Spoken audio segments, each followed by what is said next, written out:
salam sejahtera yang saya hormati Bu Desi dan teman-teman semua. Kali ini saya Sholan Sabar dan dan saya kelompok kami akan menjelaskan mengenai distribusi pendapatan. Oke. Distribusi pendapatan sebuah materi yang cukup sebenarnya rumit, ya kan? Banyak pandangan-pandangan dan jurnal saintifik tentang distribusi pendapatan. Tapi saya akan kemas dalam bahasa yang mudah dimengerti teman-teman semua, dan kita tidak akan membahas kurva secara banyak dan bahas table yang rumit-rumit, walaupun tetap ada di pertengahan nanti. Cuma kita bahas dulu nih, ya kan? Yang paling dasar sebelum kita pertanyaan apa itu distribusi pendapatan, kita harus tahu kenapa ini penting, kenapa distribusi pendapatan penting. Oke.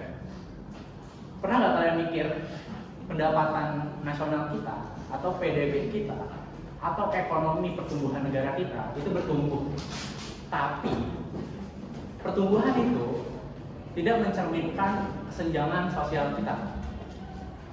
Banyak sekali struktur sosial yang kecil itu mendapatkan kekayaan yang lebih besar dibandingkan mayoritas, mendapatkan hasil yang lebih sedikit. Nah, selain itu, kenapa ini penting? Nanti di dalam materi kalian akan tahu gimana cara kita bisa menerapkan ilmu ini dari dalam diri kita sendiri. Jadi bukan hanya untuk memperhatikan distribusi pendapatan secara ekonomi, tapi untuk personal pribadi. Seperti itu. Nah, kita masuk ke yang dasar, apa itu distribusi pendapatan. Distribusi pendapatan, sebelum kita masuk ke penjelasan apa itu distribusi pendapatan, kita bahas dulu semuanya sejarahnya, supaya kita tahu dari mana sih asal usulnya distribusi pendapatan ini terjadi. Sebelum abad 18, itu belum ada yang namanya ilmu tentang distribusi pendapatan. Yang ada hanya distribusi tentang kaum pekerja, bukan pendapatan yang dibahas. Kenapa demikian? Karena sebelum abad 18, kaum feodalisme atau struktur feodalisme itu masih kental. Feodalisme itu apa?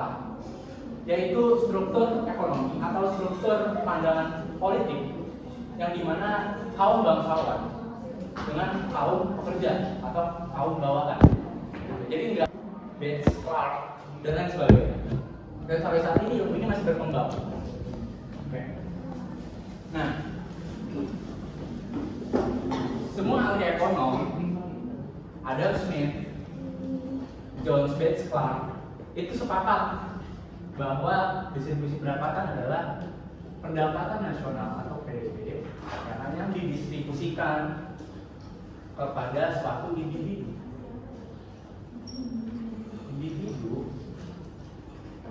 atau rumah tangga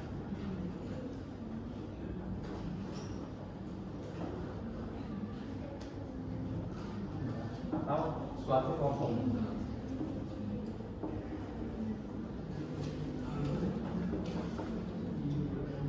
Nah, kita membahas apakah distribusi pendapatan itu merata di masyarakat sekitar kita. Nah, oke. Setelah kita tahu itu, kita harus tahu dulu nih dari mana pendapatan berasal. Ya kan? Pendapatan tuh nggak turun dari langit, nggak tiba-tiba kalian ada pendapatan, tapi pendapatan dapat dari faktor produksi secara ekonomi.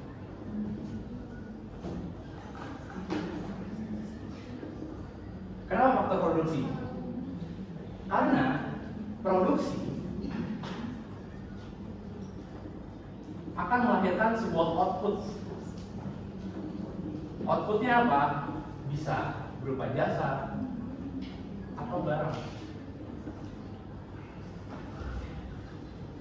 Nah, dari output ini akan menghasilkan laba, dan laba ini akan disalurkan menjadi pendapatan. Oke, make sense? Nah, kalau kita ngulas balik ke belakang, yaitu ekonomi dasar, ya kan, pendapatan itu dari faktor produksi. Ada labor atau tenaga kerja,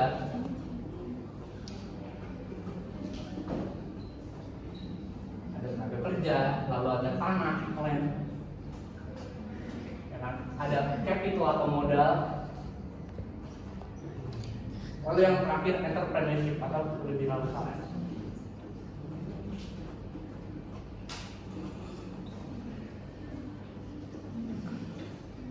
Nah, empat ini adalah faktor penopang dari faktor produksi, ya kan? Nah, setelah muncul faktor produksi ini, akhirnya menghasilkan dua mekanisme utama, yaitu dari pasar tenaga kerja dan pasar modal.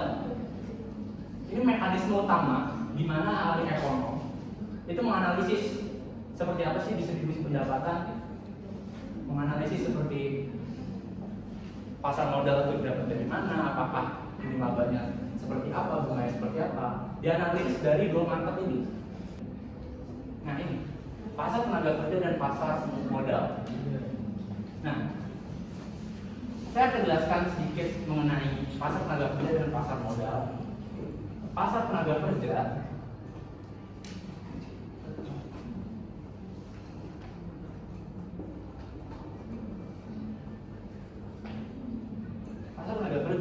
itu menilai permintaan dan penawaran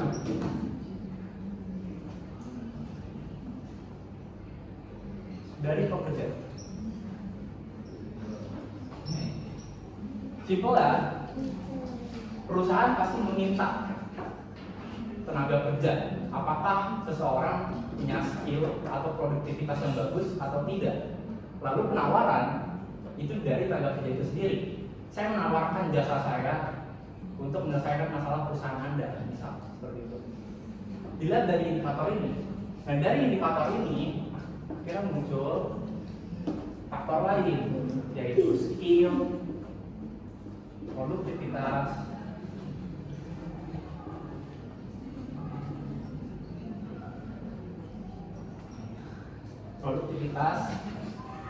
dan pendidikan. Sebuah perusahaan pasti menilai berdasarkan indikator ini. Kalau kalian gak ada skill, tidak ada produktivitas yang mumpuni bagi perusahaan, dan pendidikan kalian tidak memungkinkan untuk di perusahaan itu, maka perusahaan tidak akan mempekerjakan kalian dan kalian tidak akan mendapatkan pendapatan. Seperti itu. Nah, pasar tenaga kerja ini pendapatannya lebih banyak dihasilkan dari waktu yang kalian habiskan dan dari produktivitas yang kalian habiskan. Berbanding terbalik dengan pasar modal.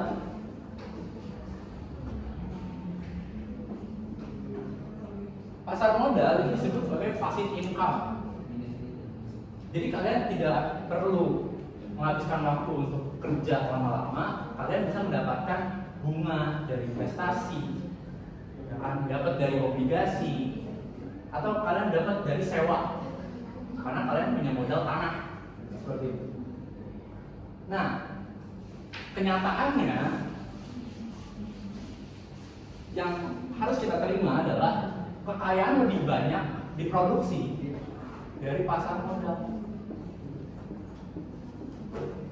bukan dari pasar tenaga kerja. Kenapa gitu?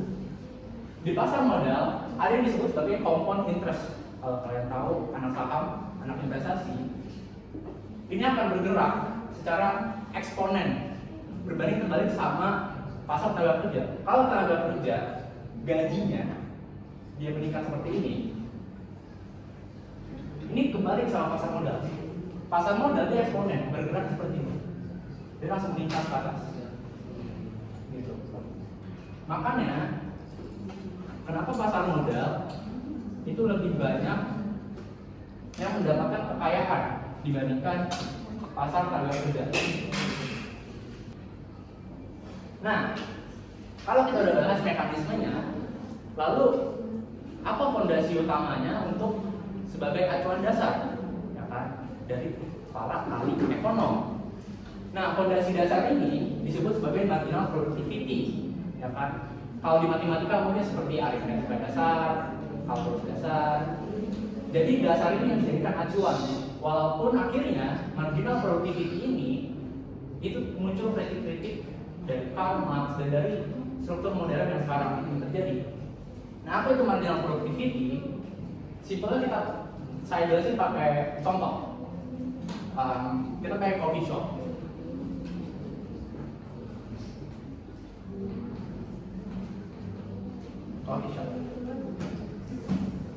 Coffee shop ini bisa menghasilkan produktivitas laba sekitar 10 output kopi. 10 kopi dengan harga kisaran 100.000. Berarti harga kopinya sampai 10.000.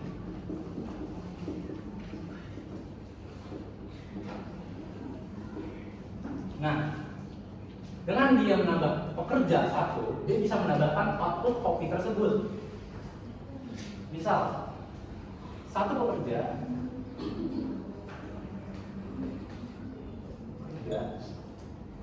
itu mendapatkan output sebesar 40 output.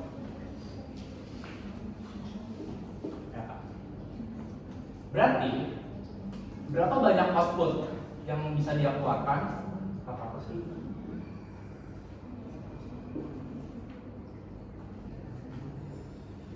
Gitu. Nah, apakah rasional ketika kita mempekerjakan satu, kita mendapatkan output 400 dan gajinya itu kurang dari 400.000? Jadi upah itu harus lebih kecil dari output yang dihasilkan pekerja. Jadi tidak rasional dong kalau suatu perusahaan menggaji pekerja satu ini di atas dari 400.000. Tidak rasional. Karena output yang dihasilkan dari pekerja satu adalah 400.000. Jadi dia digaji sebesar 400.000. Nah, inilah yang disebut sebagai marginal produktivitas. Seperti itu. Nah, setelah kita tahu tentang distribusi pendapatan dan pendapatan, mekanismenya, fondasinya, lalu apa faktor-faktor mengapa ketimpangan ini bisa terjadi? Ada banyak faktor di sini, tapi saya akan mengambil 3 pasar. Yang satu dari segi ekonomi, institusi, dan yang satu lagi non pasar. Di ekonomi kita melihat dari produktivitas seseorang yang tadi saya jelaskan dari marginal productivity. Apakah seseorang bisa mendapatkan produktivitas yang besar? Dan di ekonomi juga terdapat modal. Modal tersebut dari pasar modal, atau bisa dibilang kita mendapatkan laba dari modal-modal yang kita habiskan untuk investasi, obligasi, tanah. Lalu di segi institusi, kita melihat bahwa pendidikan kita itu juga berpengaruh terhadap ketimpangan yang terjadi. Output yang dihasilkan dari sarjana S1 dan lulusan SD itu bisa saja berbeda. Based on scientific dan data, pengangguran lebih banyak dihasilkan dari SMK dan SMK, bukan dari anak kuliah. Tapi sayangnya masyarakat kita itu tutup mata di situ.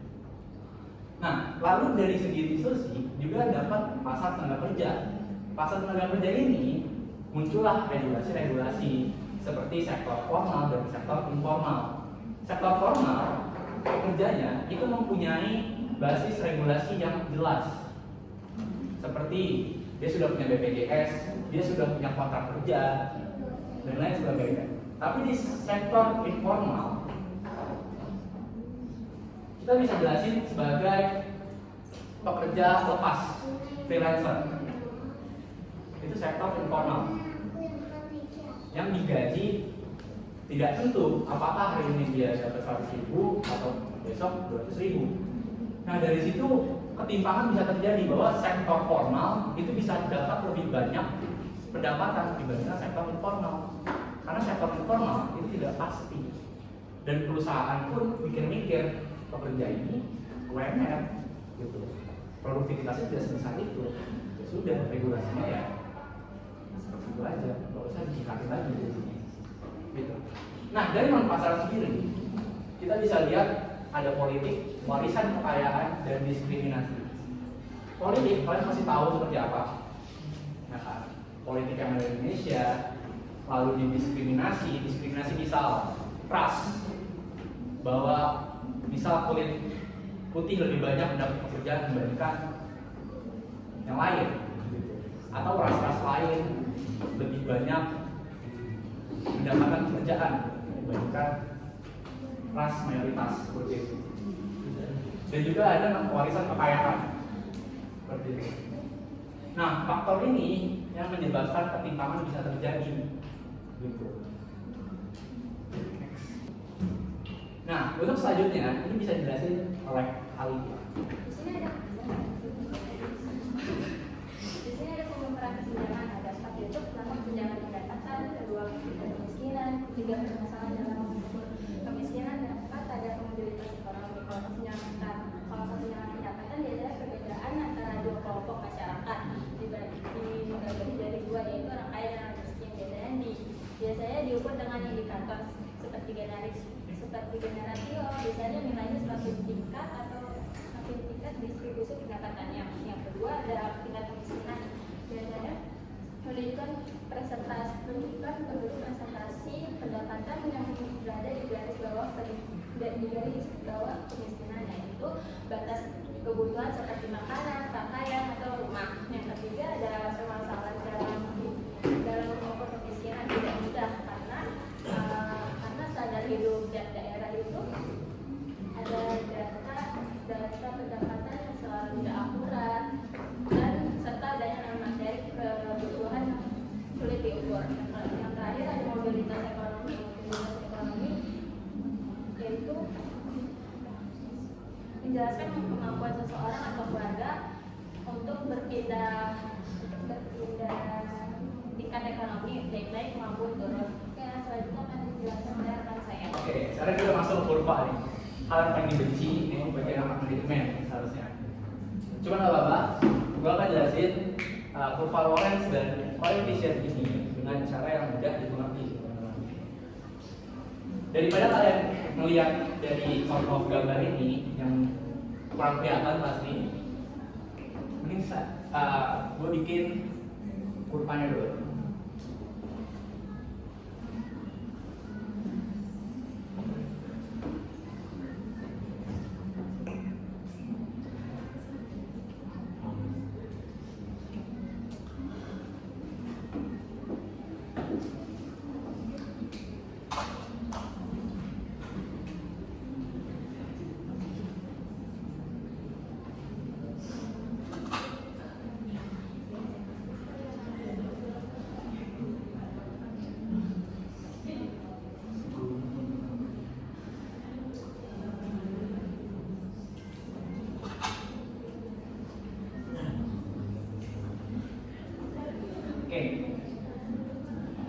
Bisa diperhatikan di sini ada beberapa garis yang harus diperhatikan dalam kurva Lorenz.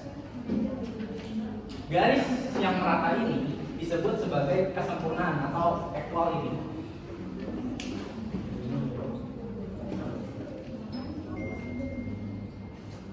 Artinya output yang di sini itu tidak menghasilkan ketimpangan sosial atau kita merasakan kesejahteraan bagi beberapa kelompok sosial.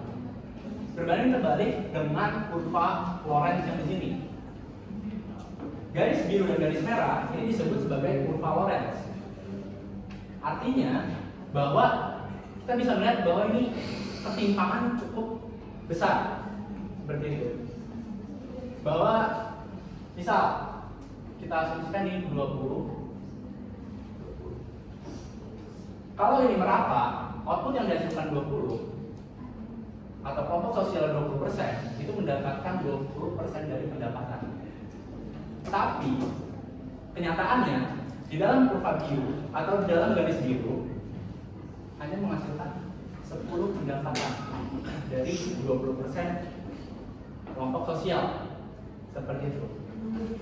Nah, kalau dasar yang ngerti, kita ke proses atau studi kasus. Ini agak rumit karena ada perhitungan, ada data, dan ada persenan.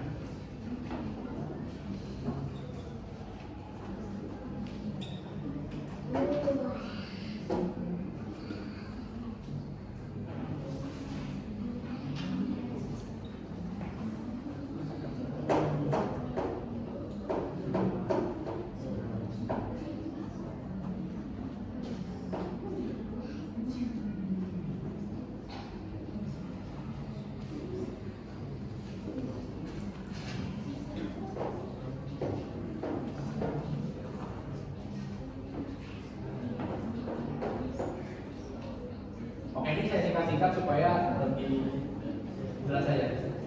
Ini di sini artinya adalah income atau pendapatan dari suatu kelompok. Nah, mari kita asumsikan bahwa suatu negara atau kita sebut saja Wakanda. Wakanda ini punya 100 penduduk.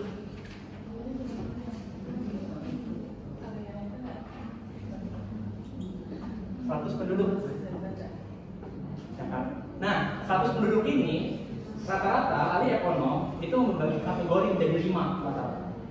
Sudah bisa dijadikan 10 kategori atau 15 kategori, cuman yang paling umum dilakukan itu menjadi 5 kategori. Kategorinya apa? Dari kaum yang rendah sampai yang kaum tinggi, atau pendapatan yang rendah sampai pendapatan yang tinggi. Nah, kita asumsikan bahwa suatu kelompok itu sama rata total. Jadi kita ambil 20% per kategori.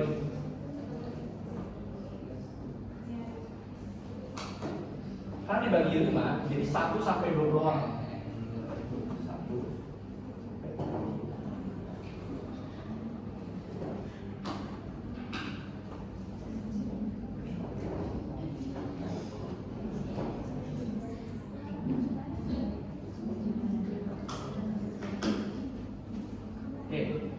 Kita udah ngebagi nih berdasarkan total penduduknya. Nah, total udah jelas pas 100. Nah, untuk kita tahu berapa persenannya, akumulasinya, kita hitung atau kita cari akumulasi penduduknya. Karena tadi saya bilang 20% dari 100 orang, maka kita mendapatkan data 20% pertama, lalu 40%, 60%, 80%, dan 100%. Kenapa persenannya meningkat? Karena kita lagi bahas akumulasi.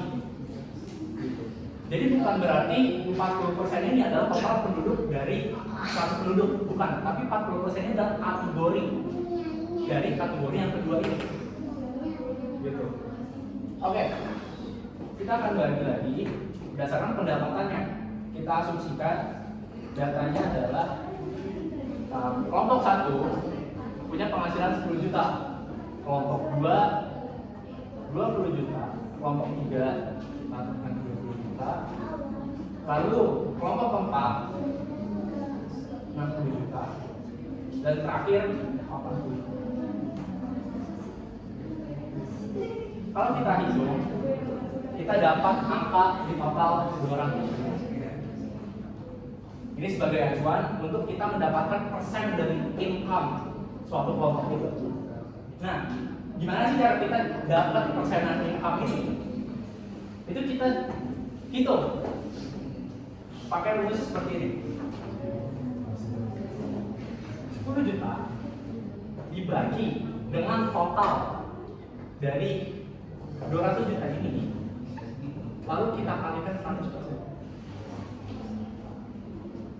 Dan ini siklusnya diulang-ulang, maka kita akan dapat data sekitar 5%. Dan kalau mulai itu 10%, lalu 15%, lalu 30%,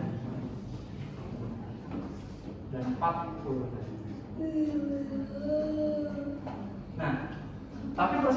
belum bisa dijadikan acuan masuk ke dalam kurva karena ini belum akumulasi. Nah, akumulasinya kita hitung lagi dari 5% ini ditambah dengan yang bawah, lalu dimasukkan ke data yang bawah. Jadi dia dapat di 15%, 30%, lalu 60%, 100%. Nah, kalau hasilnya udah 100%, maka ini benar hasilnya, jawabannya. Nah, kita udah dapat nih data rangkaian datanya, strukturnya. Nah, kita tinggal masukin aja acuannya dari kotak yang ini, lalu kotak yang ini. Acuan. Anggaplah yang lain itu tidak ada. Kita fokus ke dalam kotak yang dua itu.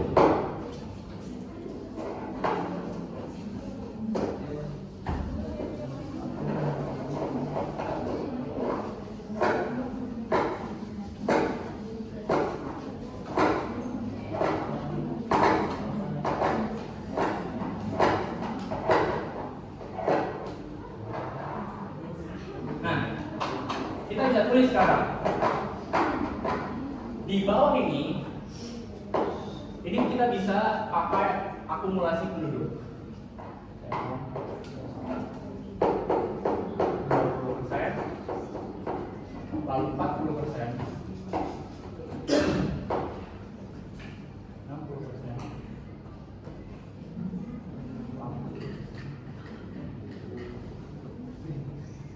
dan 100%.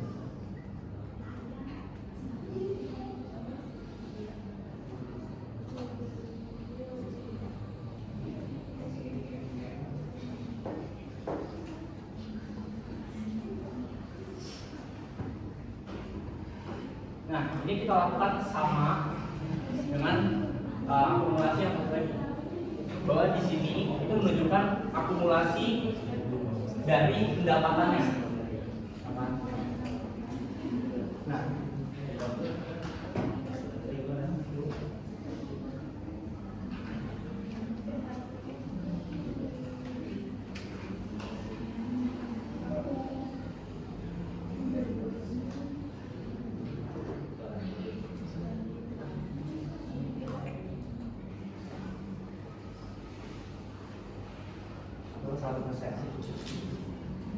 Nah, kalau kita lihat berdasarkan kurva yang rata atau equality disebutnya, ini kita lihat kalau garis ini sama bahwa 20% kelompok mendapatkan 20% pendapatan.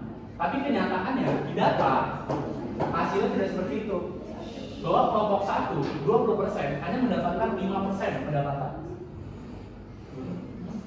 Jadi kalau kita tulis titik-titiknya,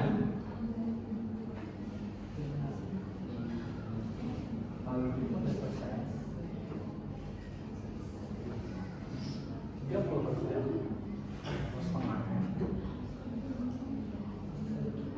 60%, dan 100%. Nah, kita lihat garis ini. Ya, karena ini di papan tulis, jadi mungkin tidak tergambar dengan baik. Kita gambar ulang aja seperti ini. Kan titik 1, titik 2, 3, 4, 5. Nah, kita lihat di sini bahwa kurva Lorenz menunjukkan bahwa ketimpangannya ini terjadi. Bahwa 20% pendapatan hanya mendapatkan 5%. Dan selain kurva Lorenz, kita melihat dari kurva Lorenz, kita bisa mendapatkan koefisien Gini. Yang tengah ini disebut sebagai koefisien Gini. Nah, untuk melihat koefisien Gini itu dari angka 0 sampai 1. Nah, untuk standarnya, kalau angkanya 1 sampai 0,4, artinya ketimpangannya rendah. Jika 0,4 sampai 0,5 angkanya, ketimpangannya sedang. Dan jika 0,5 hingga ke 1, artinya tingkat ketimpangannya sangat tinggi. Dan jika 1 tidak merata sempurna. Jika dapat angka 1 rata-rata, itu seperti ini dengan garis saya, kurva Lorenz. Dia sangat ekstrem, sangat parah, ya kan? Berbanding terbalik dengan yang 0,4, 0,2, atau 0,3, itu lebih kecil. Gapnya antara equality. Nah, koefisien gini itu dapetnya dari mana? Sebenarnya ada perhitungannya. Cuman karena terlalu banyak dan sepertinya waktunya nggak cukup, koefisien gini itu bisa didapat dari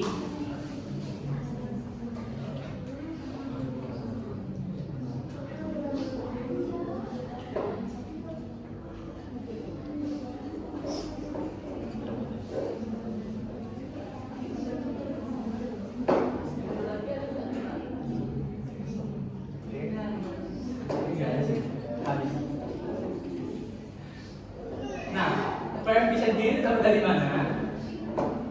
Kita harus menjumlahkan antara area A yang di dalam yang dihasilkan ini dengan yang B dengan rumus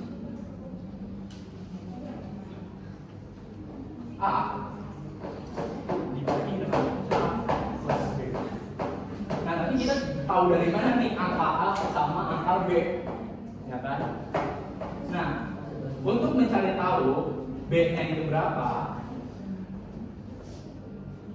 ini hitung-hitungan memakai rumus-rumus segitiga atau rumus trapesium. Kenapa begitu?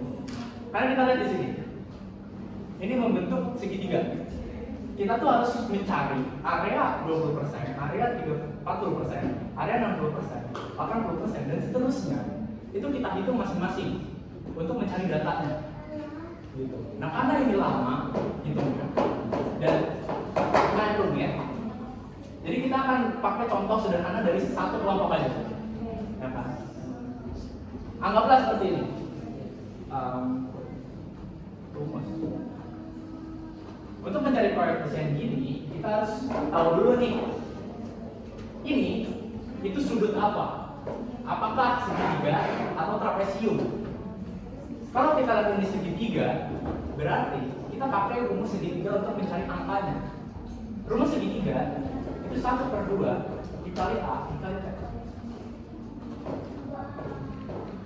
Nah, kalau kita aplikasikan ke sini, yang dasar yang kita buat, kita dapat angka nih, ya kan? Kita tinggal jumlahin, alasnya adalah 20, ya kan?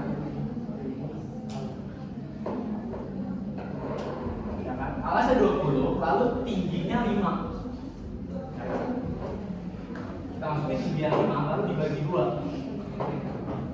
Hasilnya kita tinggal hitung. Kita dapat berapa? 50. Nah, nanti dari data ini kita jumlahkan dari semua yang ada di dalam sini, gitu. Nanti kita akan dapat angkanya berapa, gitu. Nah, kita udah mengerti nih koefisien gini dari mana, lalu kurva Lorenz itu seperti apa. Lalu selanjutnya, Lorenz kita juga bisa melihat dari tingkat kemiskinan. Ini kita lihat bahwa negara-negara maju memiliki tingkat kemiskinan yang cukup rendah. Contoh Malaysia pertumbuhan ekonomi lagi baik. Kita lihat tingkat kemiskinannya rendah sekali, 8,1%. Berbanding terbalik dengan Bangladesh atau India. Walaupun pertumbuhannya bisa dibilang banyak yang bilang itu bagus, tapi tingkat kemiskinan ternyata sangat tinggi. Gitu. Dan kita lihat juga Indonesia itu 23,4%. Ini angka yang cukup besar sebenarnya. Hampir 1/4 dari penduduk kita itu mengalami kemiskinan. Nah, kemiskinan ini dapatnya dari mana? Adalah dapatnya dari suatu individu atau suatu kelompok yang punya penghasilan di bawah standar garis yang ditetapkan pemerintah atau standar kemiskinan, di bawah standar kemiskinan.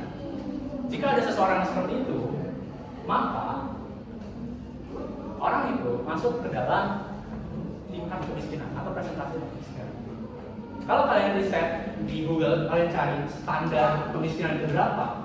Kalau nggak salah itu di angka 600.000 per bulan tingkat kemiskinan. Artinya 20.000 per hari. Kalau kalian search, gitu. Artinya jika seseorang bisa menghabiskan uang lebih dari 20.000 per hari, artinya kalian tidak masuk ke garis kemiskinan, gitu. Berdasarkan data atau berdasarkan realitas yang dibuat oleh BPS, ya kan, Badan Statistik Indonesia.